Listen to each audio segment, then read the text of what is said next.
Шеше, имате ли чувство дека структурата на ЦИА се менува на Балканскиот полуостров? Се клати Бојко Борисов, гледате што се случува во Македонија, поранешниот шеф на тајната полиција пред неколку дена заврши во затвор, поранешниот премиер избегува или бега од Македонија, тоа не бега директно преку Србија, туку преку територија на земји членки на НАТО структурата. Тоа не може да се случи. И што е преку Србија? Да, влага на крај, меѓутоа излегува преку Албанија, Црна Гора и подоцна влегува во Док е Србија. био на територија Србија, штитили су га четнички бајонети. Био е апсолутно безбеден. 12. novembra u 5 sati ujutru prešao je granicu srpsko-mađarsku kod Horgoša. Ja sam potpuno upoznat s tim što je bilo. Dakle, Srbi imaju interesu da se on sačuva. Da je otišao u zatvor, ja sam ubeđen da bi ga ubili tamo. Ne bi ga ostavili u životu. Organizovani nekog kriminalca potkupe da ga ubije, tog kriminalca posle provizorno sude, šta ih briga posle?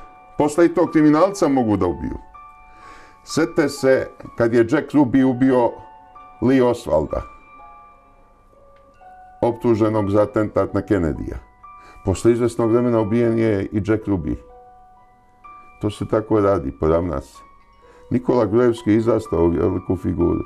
I predsjednik Ivanov isto tako. Oni čvrsto vode nacionalnu politiku.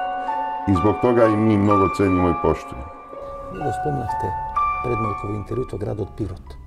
Во градот Пирот на служба беше Талат Джафери, сега председател на Собранието на Република Македонија. Кога е официјалната посета на Талат Джафери на Србија, ви имате напишано во Правда, ако не се лажам, еден текст кој е Талат Джафери. Може ли за нашите гледачи да кажете кој е Талат Джафери? On je iz svoje kasarne u Kuršumliji uzeo svoje uniforme, od oružja je uzeo samo službeni pištolj koji nije imao pravo, znači, da odnese.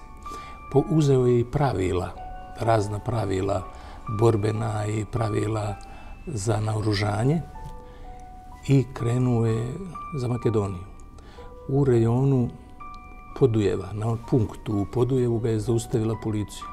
I on se predstavio da je pekar koji radi u Srbiji i da ide u Gostivar kod rodbine.